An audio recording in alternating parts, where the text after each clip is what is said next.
नमस्कार मित्रांनो. तर आज डिस्कस करूया YCMOU हिस्ट्री 220 8वा घटक वैचारिक जागृती. तर प्रास्ताविक अशी आहे की ब्रिटिशांच्या भारतातील सत्ता स्थापनेनंतर भारतात वैचारिक जागृती घडून आली. या जागृतीने भारतीय समाजात फार मोठे परिवर्तन घडून आले.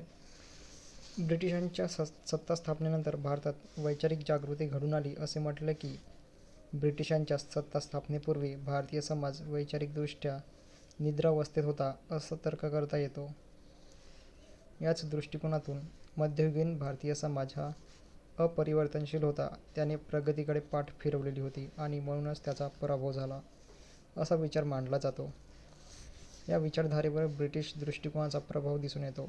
तत्कालीन ब्रिटिशांनी भारतीय समाज मागासलेला आहे असे मानून त्यावर टीका केली. तत्कालीन समाजसुधारकांचा दृष्टिकोनही असाच होता असे दिसते. भारतातील वैचारिक जागृतीबाबतचा हा एक दृष्टिकोन होता. तर हा दृष्टिकोन झाला होता. या दृष्टिकोनातून ब्रिटिशपूर्व भारताची तुलना आधुनिक पाश्चात्य संस्कृतीशी केली गेली, परंतु ही तुलना अयोग्य आहे असे मानणारा आणखी एक विचारप्रवाह आहे. ब्रिटिशपूर्व भारतीय समाजात मूलभूत परिवर्तनाचा अभाव होता. ही गोष्ट या दुसऱ्या विचारप्रवाहासही मान्य आहे, परंतु या विचारप्रणालीनुसार त्या समाजात परिवर्तन नसले तरी परिवर्तनाची क्षमता, परिवर्तनशीलता होती.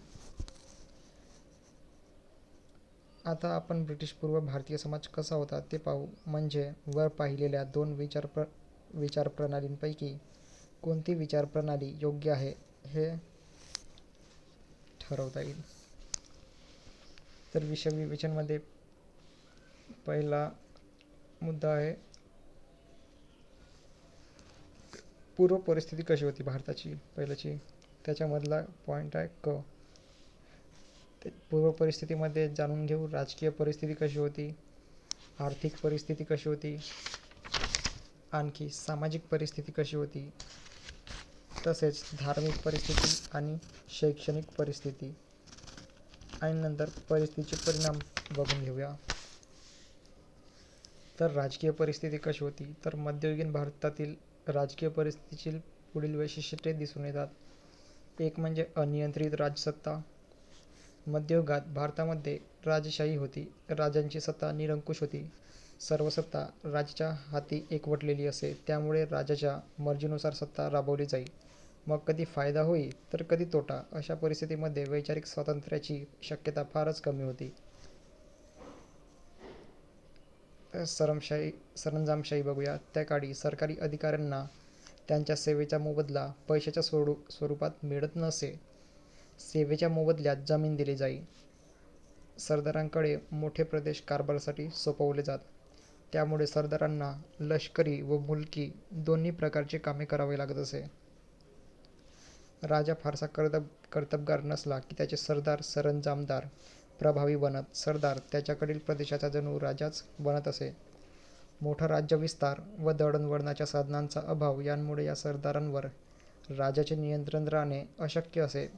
सरंजामाचा प्रदेश व तेथील आर्थिक साधने हाती असल्याने हे सरंजामदार स्वतंत्र वृत्तीने वागत, क्वचित राजावरही नियंत्रण ठेवत. या सरंजामशाहीमुळे मध्ययुगीन भारताचे राजकीय विघटन झालेले होते. सततची युद्धे हा सरंजामशाहीचा विशेष होता. शांततेच्या अभावामुळे वैचारिक प्रगती कठीण बनली. तसेच सरंजामशाहीमध्ये शोषणास भरपूर वाव होता. त्यामुळे सरंजामदारांकडून रयतेचे शोषण होत असे. सरंजामदारांकडे मोकळा वेळ व पैसा असे, परंतु धर्म व परंपरा यानुसार त्यांचा पेशा लष्करी होता. त्यात बदल करता येत नसे. परिणामी त्यांचा वेळ व पैसा चैनीसारख्या अनुत्पादक गोष्टींवर खर्च होई. यामुळे परिवर्तनास चालना मिळणे फारसे शक्य नव्हते. तर आर्थिक परिस्थिती. मध्ययुगीन भारतीय अर्थव्यवस्था ही एका वेगळ्या अर्थाने वैचारिक सुप्तावस्थेला कारणीभूत ठरली. त्याचे कारण म्हणजे अर्थव्यवस्थेतील बंदिस्तता. आजचे आर्थिक व्यवहार फार व्यापक आहेत. जगातील दूरच्या देशांमध्येही आज सहजतेने व्यापार होतो. परंतु मध्ययुगीन भारतीय अर्थव्यवस्थेत बंदिस्तता होती. त्याची काही कारणे होती. पहिले कारण म्हणजे त्यावेळची ग्रामव्यवस्था ही स्वयंपूर्ण होती. गावातील जवळजवळ सर्व गरजा गावातच भागवल्या जात. शेतकरी तसेच इतर सर्व व्यवसाय करणारे आलुतेदार व बलुतेदार हे गावातच असत. त्यामुळे गरजा भागवण्यासाठी सहसा इतरत्र जावे लागत नसे. दुसरे कारण म्हणजे दळणवळणाच्या प्रगत साधनांचा अभाव होता. प्रवासही अतिशय धोक्याचा असे. चोर लुटारूंचे भय असे. परस्पर संपर्क ठेवणे कठीण होता. त्यामुळे व्यापार फारसा नव्हता. काही अपवाद सोडला तर उत्पादनही व्यापारासाठी न करता गरजा भागवण्यासाठी करण्याकडेच लोकांचा कल होता. ढाक्यासारखी काही शहरे उद्योगांसाठी प्रसिद्ध होती. या शहरांमध्ये प्रामुख्याने उंची वस्त्रे व कलाकुसरीच्या वस्तू यांचे उत्पादन केले जाई. साहजिकच या किमती वस्तूंची मागणी फक्त राजेरजवाडे, सरदार, श्रीमंत सावकार यांच्यापुरती मर्यादित होती.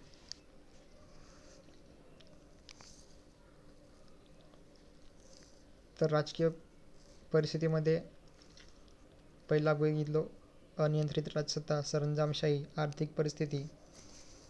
आर्थिक परिस्थितीमध्ये पॉईंट आहेत. अर्थव्यवस्थेतील बंदिस्तता, अप्रगत तंत्रज्ञान, श्रम विभागणी, व्यापार.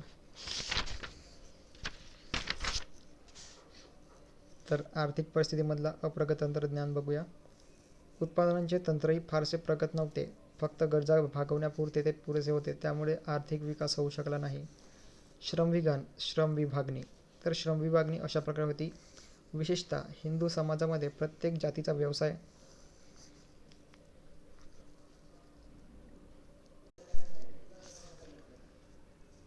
अप्रगत तंत्रज्ञान. उत्पादनाचे तंत्रही फारसे प्रगत नव्हते. फक्त गरजा भागवण्यापुरते ते पुरेसे होते. त्यामुळे आर्थिक विकास होऊ शकला नाही. श्रम विभागणी. विशेषतः हिंदू समाजामध्ये प्रत्येक जातीचा व्यवसाय ठरलेला असल्याने श्रम विभागणी झालेली होती. तर काय? हिंदू समाजामध्ये प्रत्येक जातीचा व्यवसाय ठरलेला असल्याने श्रम विभागणी झालेली होती. पण त्याचबरोबर चलनवलन कमी झालेले होते. मध्ययुगाच्या उत्तरार्धात महाराष्ट्रात मात्र पारंपरिक श्रम विभागणीस धक्का बसला. ब्राह्मण आपला पूजापाठ, कारकुनी व शिक्षणाचा व्यवसाय सोडून राजकारणात शिरले. पेशवाईत पेशवे स्वतः ब्राह्मण असल्याने ब्राह्मणांचा राजकारणातील व लष्करातील सहभाग वाढला. होळकरांसारखे धनगरही सरदार बनले. या परिवर्तनास फार मोठी चालना मिळाली नसली तरी त्यातून भारतीय समाजाची परिवर्तनशीलता स्पष्ट होती. मुद्दा आहे व्यापार. मध्ययुगात भारताचा परदेशांशी फार मोठा व्यापार होता. पण हा व्यापार एकतर्फी होता. भारत आर्थिकदृष्ट्या समृद्ध व स्वयंपूर्ण होता. त्यामुळे त्याला बाहेरून वस्तू आयात करण्याची आवश्यकता नव्हती. निर्यात मात्र भरपूर होत होती. त्यामुळे सोन्या चांदीची आयात होत होती.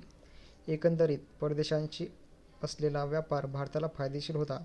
पण हा व्यापार मध्यस्थांमार्फत चाले. आधी अरबांमार्फत आणि नंतर युरोपियनांमार्फत. त्याकाळी फायदेशीर ठरलेली ही स्वयंपूर्णता भारताला एका अर्थी तोट्याचीही ठरली. बाहेरच्या जगात काय घडामोडी चाललेल्या आहेत याकडे भारताचे लक्षच गेले नाही.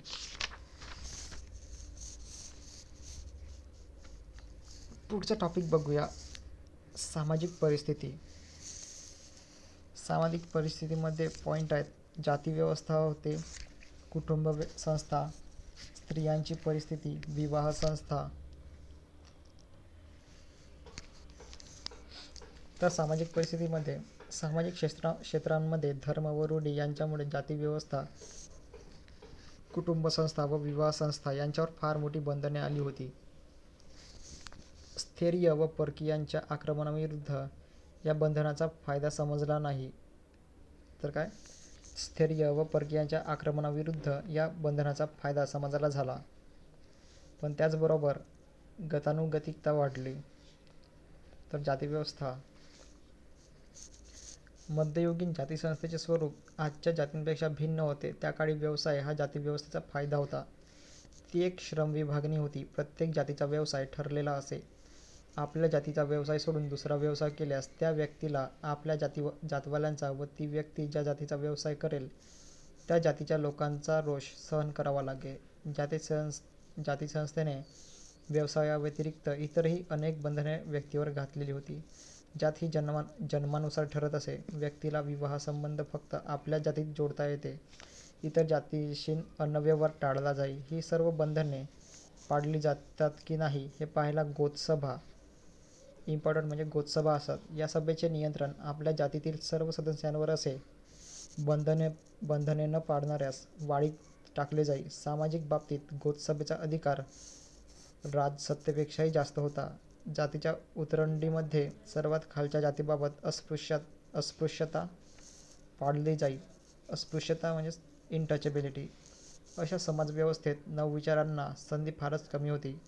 संतांनी या व्यवस्थेतील विषमता दूर करून समता स्थापन करण्याचा प्रयत्न केला, पण धार्मिक क्षेत्रातील ती समता व्यवहारात येऊ शकली नाही. पेशवाई जातीव्यवस्थेला कसा धक्का बसला हे आपण यापूर्वीच पाहिले, पण त्यामुळे परिवर्तनाला चालना मिळू शकली नाही. उलट जातीव्यवस्थेने सैल झालेली पकड अधिकच घट्ट करण्याचा प्रयत्न केला. तर कुटुंब संस्था बघूया. मध्ययुगीन भारतामध्ये व्यवसायावर आधारित अशी एकत्र कुटुंब व्यवस्था अस्तित्वात होती. त्यामुळे स्वाभाविकच व्यक्ती स्वातंत्र्याऐवजी आज्ञापालन हाच या कुटुंब व्यवस्थेचा पाया होता. विवाह संस्था बघूया. बालविवाह, जरट बालविवाह म्हणजे लहान मुलीचे प्रौढ पुरुषाशी लग्न. बहुपत्नीत्व अशा अनेक पद्धती अस्तित्वात होत्या. उच्चवर्णीयांमध्ये घटस्फोट व विधवा पुनर्विवाह मान्य नसे, पण खालच्या जातींमध्ये मात्र ती सवलत होती. विवाह हे धार्मिक बंधन मानले जाई. स्त्रियांची परिस्थिती बघूया. तर विवाह संस्थेने व कुटुंब संस्थेने स्त्रियांवर फार बंधने घातलेली होती. स्त्रियांना स्वातंत्र्य व समान हक्क नव्हते. उलट बालविवाह, जरट बालविवाह, बहुपत्नीत्व, सती, विधवा पुनर्विवाहास बंदी व विधवांना दिली जाणारी केशवपणासारखी वाईट वागणूक यांमुळे स्त्रियांची अवस्था वाईट बनलेली होती. दुसरी गोष्ट म्हणजे ह्याही रूढींनी समाजाचा विवेक व बुद्धिवाद मारला होता. पुढचा टॉपिक बघूया. धार्मिक परिस्थिती कशी होती. तर मध्ययुगीन धर्माचे स्वरूप हे प्रामुख्याने भारताच्या वैचारिक निद्रावस्थेस कारणीभूत होते. का ते आपण बघूया. तर जीवनाच्या सामाजिक, राजकीय, आर्थिक, शैक्षणिक इत्यादी या सर्व अंगांवर धर्माचा फार मोठा पगडा होता. भारतातील धार्मिक जीवनात विविध प्रवाह अस्तित्वात होते. उदाहरणामध्ये संन्यासवाद, भक्तिमार्ग, बौद्ध व जैन धर्म इत्यादी. पण या सुमारास सर्वच प्रवाहांमध्ये तत्वनिष्ठ धर्मापेक्षा आचरण धर्माला महत्त्व प्राप्त झालेले होते. पोथीनिष्ठा व रूढिप्रियता यामुळे बुद्धिनिष्ठा नष्ट झालेली होती. नीतीसुद्धा विवेकबुद्धीऐवजी आज्ञापालनावर आधारित होती. नेक्स्ट टॉपिक बघूया. शैक्षणिक परिस्थिती. प्राचीन काळी भारताने ज्ञानविज्ञानात फार मोठी प्रगती साधलेली होती. नालंदा, तक्षशिलासारखी मोठी विद्यापीठे तेव्हा अस्तित्वात होती. मध्ययुगात साहित्य, इतिहास, शिल्प यांसारख्या काही क्षेत्रात भरीव कामगिरी झाली, पण ही प्रगती केवळ सरंजामदारांपुरती मर्यादित होती. सामान्य लोकांना तिचा स्पर्श झाला नाही. 18व्या शतकात या कार्यालाही आहोटी लागली. ज्ञानाच्या क्षेत्रात पोथीनिष्ठा येऊन बुद्धिनिष्ठा बाजूला पडली.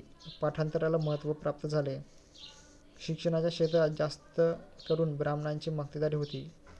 हे शिक्षण इतर व्यवसाय करणाऱ्या जातींना उपयोगाचे नव्हते. हे खरे असले तरी त्यामुळे ज्ञान व श्रम यांची विभागणी झाली आणि त्यामुळे ज्ञानशाखा व उत्पादनतंत्र या दोहोंचीही प्रगती होऊ शकली नाही. नेक्स्ट टॉपिक बघूया. परिस्थितीचे परिणाम. या परिस्थितीचे परिणाम का झाले. तर मध्ययुगीन भारतीय समाजाची ही परिस्थिती त्या काळाला व समाजाच्या गरजांना अनुसरून होती. त्यामुळे प्रस्थापित परिस्थितीविरुद्ध विचार निर्माण झाले नाहीत.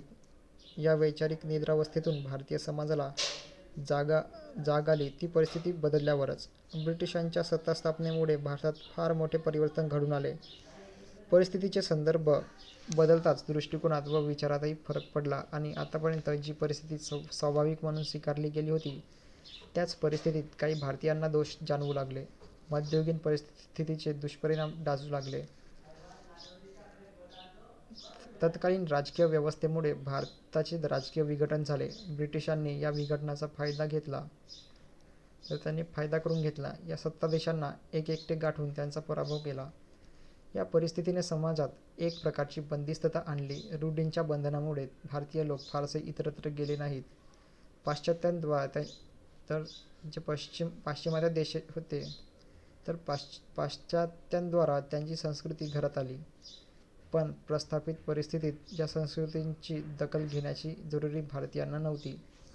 फारच मर्यादित उपयोगासाठी इंग्रजी भाषा व भूगोल अशांसारखे विषय शिकले गेले. असे असले तरी हा समाज मृत नव्हता, तो परिवर्तनशील होता. म्हणूनच राजकीय पराभवानंतर परिस्थिती बदलताच अगदी थोड्या काळात वैचारिक जागृती घडून आली. तर आता पुढचा मेन मुद्दा बघूया, वैचारिक जागृतीच्या प्रेरणा व कारणे.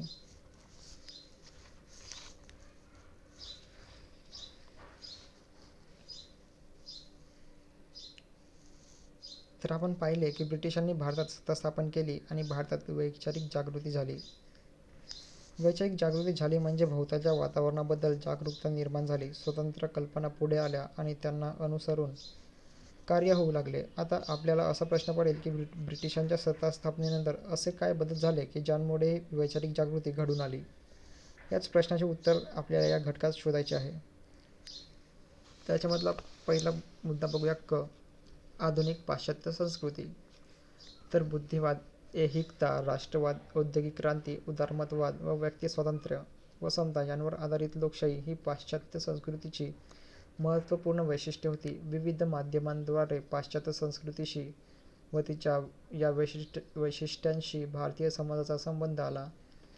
ही माध्यमे कोणती ते पाहूया. तर ब्रिटिश सत्तेचे प्रशासन व धोरण. यामध्ये स्थानिक व्यवस्था मोडून सर्वस्वी नवी व्यवस्था निर्माण करणे हे नव्या ब्रिटिश सत्तेच्या दृष्टीने धोकादायक होते. त्यामुळे शक्यतो बदल न करण्याचे धोरण ईस्ट इंडिया कंपनीच्या अधिकाऱ्यांनी स्वीकारले, पण तरीही अपरिहार्यपणे काही बदल करावे लागले. या सत्ताधीशांनी प्रशासन व धोरण पाश्चात्य मूल्यांवर आधारित होते. शिक्षण व सरकारी नोकऱ्या यात सर्वांना समान संधी देण्याचे धोरण स्वीकारले गेले. धर्माचा राजाश्रय नष्ट झाला. धर्म व व्यवहार यांची फारकत झाली. धर्माची सर्वसमावेशकता व बंधने कमी होऊ लागली. रयतवारीसारख्या महसूल व्यवस्थेतून व्यक्तिवादाचे तत्त्व समाजाच्या तळापर्यंत पोहोचले. साम्राज्य सुरक्षित करण्याच्या दृष्टिकोनातून जुन्या सरंजामदारांच्या वतनदारांच्या हातून सत्ता काढून घेण्यात आली. दळणवळणाची प्रगत साधने व ब्रिटिशांचे व्यापारविषयक धोरण यांतून अर्थव्यवस्था व्यापक बनली. खेड्यांची स्वयंपूर्णता नष्ट झाली. इंग्लंडमधील औद्योगिक क्रांतीमुळे आणि ईस्ट इंडिया कंपनीच्या व्यापारविषयक धोरणांमुळे देशी हस्तव्यवसाय बंद पडल्याने ग्रामव्यवस्थेला व जातीव्यवस्थेला धक्का बसला. कायदा व न्याय या क्षेत्रातील जातीभेद नष्ट होऊन समानतेचे तत्त्व प्रस्थापित झाले. ब्रिटिशांच्या एकछत्री अंमलामुळे युद्धे कमी होऊन शांतता व स्वास्थ्य लाभले.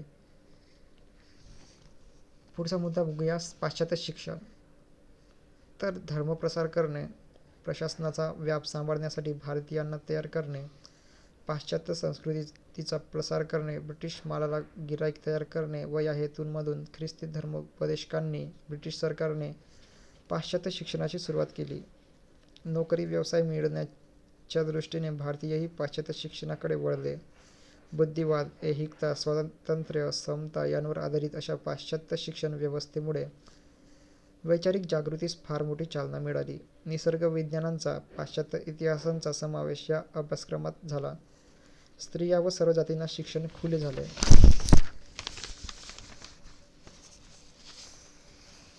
तर ख्रिस्ती धर्मोपदेशक. भारतातील धर्म व समाजव्यवस्था यातील दोष दाखवून देणाऱ्या ख्रिस्ती धर्मोपदेशकांनीही भारतीय समाजास मध्ययुगीन अवस्थेतून बाहेर येण्यास मदत केली.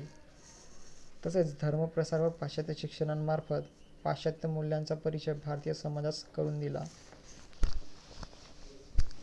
विचार प्रसाराची साधने.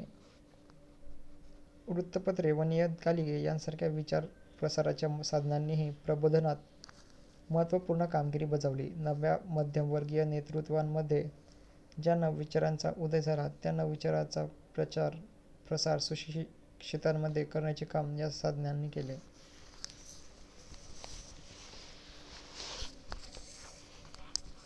पुढचा मुद्दा बघूया, सामाजिक परिवर्तन. या सामाजिक परिवर्तनामध्ये काही मुद्दे आहेत ते म्हणजे मध्यम वर्गाचा उदय, उद्योगीकरण, नागरीकरण. तर बघूया, ब्रिटिश काळात जे सामाजिक परिवर्तन घडून आले त्यामुळे जागृतीस फार मोठा हातभार लागला. तर कसा ते पाहूया. तर मध्यम वर्गाचा उदय. ब्रिटिशांनी साम्राज्यवादाच्या सुरक्षिततेसाठी प्रस्थापित सत्ताधीशांची सत्ता काढून घेतली. परंतु भारतातील ब्रिटिशांची संख्या फार कमी होती. त्यांच्या सहाय्याने अवाढव्य भारताचा कारभार चालवणे अशक्य होते. त्यासाठी नव्या प्रशासनात खालच्या पदांवर भारतीयांची भरती करण्यात आली. पाश्चात्य शिक्षण घेतलेला हा मध्यमवर्गच वैचारिक जागृतीचा प्रेरणा.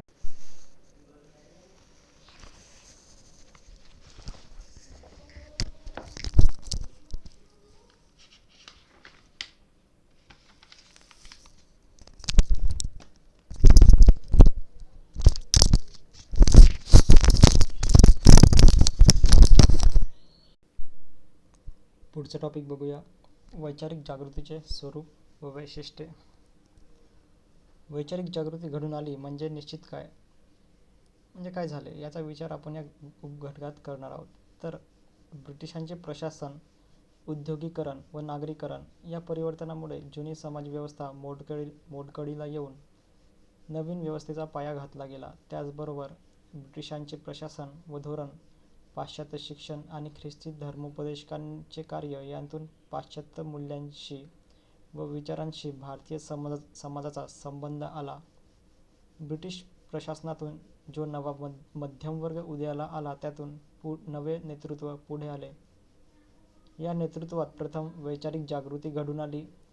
कालबाह्य व मोडकळीला आलेल्या जुन्या समाजव्यवस्थेचे या नेत्यांनी डोळस परीक्षण केले. भारतीय समाजाच्या पराभवाची कारणे शोधली. इतिहासाचा जाणीवपूर्वक मागोवा घेतला. नव्या घडामोडींचा अर्थ लावला. ऐहिकता, बुद्धिनिष्ठा, मानवतावाद, उदारमतवाद व समानतावाद इत्यादी मूल्यांच्या आधारे समाजाची पुनर्रचना करण्याचे स्वप्न पाहिले.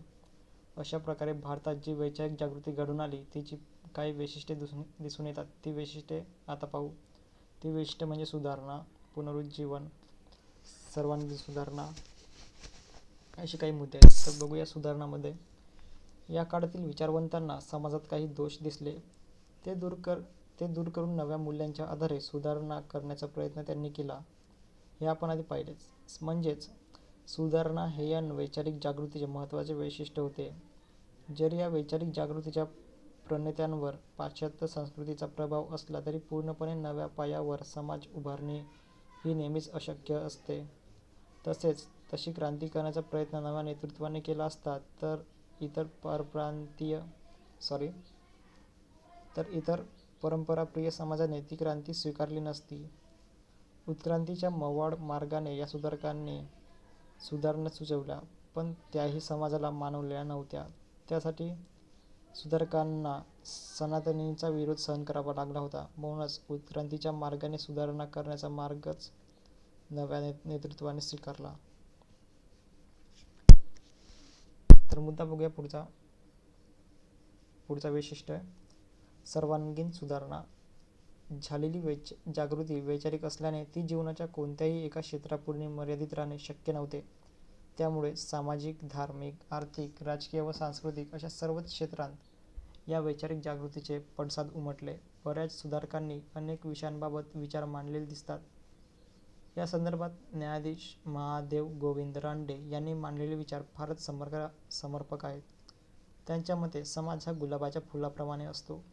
ज्याप्रमाणे गुलाबापासून त्याचे स्वरूप, त्याचा रंग व त्याचा गंध हे अलग करता येत नाहीत, त्याचप्रमाणे समाजाचे विविध अंगेही परस्परांपासून बाजूला करता येत नाहीत. थोडक्यात म्हणजे रानड्यांची मते समाजाची सामाजिक, धार्मिक, आर्थिक, राजकीय इत्यादी सर्व अंगे परस्परांसंबंधित व परस्परावलंबी असतात. समाजाच्या उन्नतीसाठी न्यायाधीश रानड्यांना या सर्वच अंगाची उन्नती व तीही एकाच वेळेस होणे आवश्यक वाटत होते. न्यायाधीश रांडेंचा स्वतःचा अभ्यास, विचार व कर्तृत्वही चौफेर होते. सार्वजनिक सभा बॉम्बे प्रेसिडेन्सी असोसिएशन, राष्ट्रीय सभा, औद्योगिक परिषद, प्रार्थना समाज, सामाजिक परिषद, वक्तृत्वोत्तेजक सभा, वसंत व्याख्यानमाला अशा अनेक संस्थांच्या निर्मितीत व कार्यात त्यांचा सहभाग होता. गुपाढस गणेश आगरकर व बाळ गंगाधर टिळक यांचाही सुधारणांबाबतचा वाद सामाजिक की राजकीय हा नसून आधी सामाजिक की आधी राजकीय असा होता.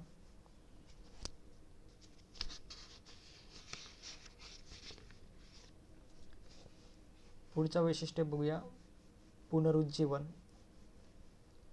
नव्या नेतृत्वाने भारतीय समाजातील दोषांवर टीका केली. असे असले तरी त्यांना भारतीय परंपरांचा, धर्माचा व संस्कृतीचा अभिमानही होता. त्यांच्या सुधारणांचे बाह्य स्वरूप जरी पाश्चात्य असले तरी गाभा भारतीय होता. त्यामुळे वैचारिक जागृतीचा आधार सुधारणांबरोबरच पुनरुज्जीवन हाही होता.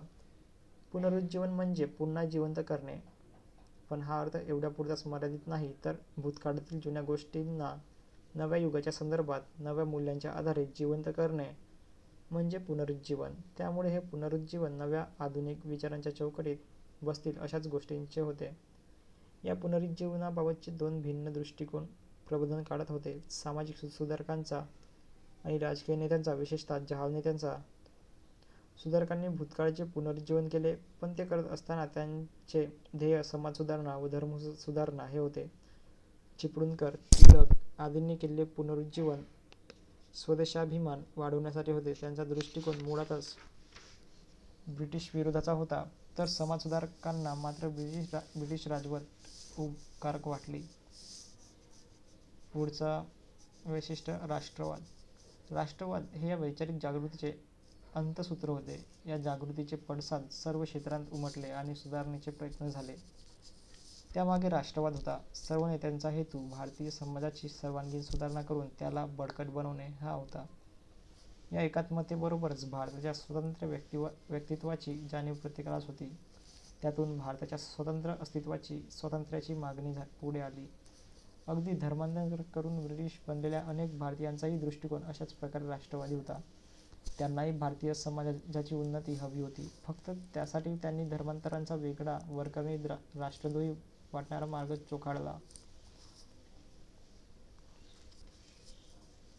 तर पुढचा वैशिष्ट्य आंतरराष्ट्रीय संदर्भ. वैचारिक जागृतीच्या प्रणेत्यांची जगातील समविचारी प्रभावांशी वैचारिक व भावनिक बांधिलकी होतीच. महात्मा फुल्यांनी आपला गुलामगिरी हा ग्रंथ गुलामगिरी विरुद्ध लढणाऱ्या अमेरिकन लोकांना अर्पण केला. भारतीय राष्ट्रवादी चळवळीला इटलीतील राष्ट्रवादी नेता जोसेफ मॅझिनी हा स्फूर्तिदायक ठरला. रशियातील साम्यवादी क्रांतीने भारतीय नेत्यांना प्रभावित केले. पुढचा पॉईंट बघूया मुद्दा. वैचारिक जागृतीचे परिणाम व महत्त्व.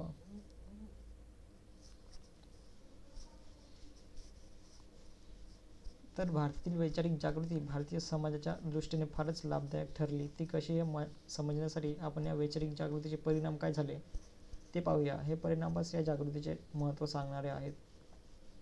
तर यामधला पहिला मुद्दा, आधुनिकतेची सुरुवात. वैचारिक जागृतीने भारतामध्ये आधुनिकतेची सुरुवात केली.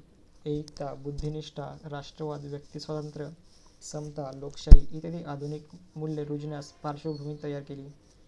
उद्योगीकरणाचा पाया घातला. दुसरा मुद्दा म्हणजे सामाजिक व धार्मिक सुधारणा. सर्वकष अशा वैचारिक जागृतीचे पहिले पडसाद उमटले ते सामाजिक व धार्मिक क्षेत्रात. प्रस्थापित धर्मव्यवस्था व सामाजिक व्यवस्था यांच्या योग्यायोग्यतेबाबत विचार होऊन सामाजिक व धार्मिक सुधारणांचे एक पर्वत सुरू झाले. या सुधारणांचा सविस्तर विचार आपण घटक 10 मध्ये करणार आहोत. तर पुढचा परिणाम बघूया. महत्त्व. ग. अर्थविषयक दृष्टिकोनात बदल. ब्रिटिशांचे साम्राज्य, भारताचे आर्थिक शोषण व उद्योगीकरण यांतून भारतीयांच्या अर्थविषयक दृष्टिकोनातही बदल घडून आला. ऐहिकतेला महत्त्व प्राप्त झाले. ब्रिटिशांकडून होणाऱ्या आर्थिक शोषणाची मीमांसा करण्यात आली. या शोषणाविरुद्ध आर्थिक राष्ट्रवादाचा उदय झाला. ब्रिटिश मालावर बहिष्कार व स्वदेशीचा वापर हे उपाय सुचवण्यात आणि स्वीकारण्यात आले. शेती व शेतकरी यांचे महत्त्व वाढले. उद्योगीकरणाचा पुरस्कार करण्यात आला. अर्थविषयक दृष्टिकोनातून या बदलांचा स्वतंत्र विचार पुढील घटकात करणार आहोत. पुढचा मुद्दा बघूया, राष्ट्रवादाचा उदय. तर वैचारिक जागृतीच्या परिणामस्वरूपी एकात्मता व स्वातंत्र्य यांची जाणीव विकसित होत गेली. ब्रिटिशांच्या हातून सत्ता परत मिळवून स्वातंत्र्य मिळवण्याची मोठी आकांक्षा निर्माण झाली आणि त्यातूनच राष्ट्रवादी चळवळीचा, स्वातंत्र्य लढ्याचा जन्म झाला. भारताचे स्वातंत्र्य हे एका अर्थाने या वैचारिक जागृतीचेच फलित म्हणावे लागेल. सांस्कृतिक बदल. सांस्कृतिक बदलामध्ये वैचारिक जागृतीचे पडसाद धार्मिक, सामाजिक, आर्थिक व राजकीय क्षेत्रांबरोबरच सांस्कृतिक क्षेत्रातही उमटले. त्याच्यामधला मुद्दा म्हणजे शिक्षण. पारंपरिक शिक्षण पद्धतीत बदल घडून आला. ब्राह्मण वर्गाची मक्तेदारी, धर्माचे प्राबल्य, फारसी, अरबी व संस्कृत भाषेचे वर्चस्व, पोथीनिष्ठा, पाठांतर इत्यादी गोष्टींची जागा खुले व धर्मनिरपेक्ष शिक्षण, बुद्धिनिष्ठा, निसर्ग विज्ञानाचा अभ्यास, युरोपचा इतिहास आणि मातृभाषा व इंग्रजी भाषेचे वाढते महत्त्व या गोष्टींनी घेतले. साहित्य. तर साहित्य यामध्ये शिक्षणाप्रमाणे साहित्याच्या क्षेत्रातही लक्षणीय बदल होत गेले. धर्म व राजसत्ता यांचे वर्चस्व कमी झाले. त्याऐवजी सामाजिक समस्यांना प्राधान्य मिळाले. जनसामान्यांच्या समस्या व भावभावना यांना महत्त्व प्राप्त झाले. वैचारिक जागृती, विविध क्षेत्रातील चळवळी यांमुळे वैचारिक वाङ्मयात फार मोठी भर पडली. निबंध हा नवा वाङ्मय प्रकार पुढे आला. मतपत्रांचे स्वरूप असलेल्या वृत्तपत्रांनी वैचारिक वाङ्मयाला फार मोठा वाव दिला. या काळात ललित साहित्यातही मोठी भर पडली. कादंबरी हा नवा साहित्य प्रकार याच काळात उदयाला आला. वैचारिक जागृतीचे प्रतिबिंब कादंबऱ्या, नाटके, काव्य या सर्व ललित वाङ्मयातून दिसून येते. तर कलामध्ये नाट्यकला, चित्रकला, स्थापत्यकला यांतील बदलासही ही वैचारिक जागृती कारणीभूत ठरली. विषय व तंत्र या साऱ्याच बाबतीत हा बदल दिसून आला. विज्ञान. तर विज्ञानाचे सामर्थ्य लक्षात घेऊन त्याही दिशेने प्रयत्न सुरू झाले. भारताने आज जी वैज्ञानिक प्रगती केलेली आहे तिची प्रेरणा वैचारिक जागृती हीच आहे. तर हा चॅप्टर इथे संपलेला आहे. जर तुम्हाला हा ऑडिओ आवडला असेल तर चॅनलला लाईक आणि सबस्क्राईब नक्की करा. तर धन्यवाद. पुढचा टॉपिक बघूया, घटक 9. मग दुसऱ्या लेक्चरमध्ये आर्थिक राष्ट्रवादाचा उदय हा पुढचा टॉपिक नंतर बघूया. घटक आहे 9.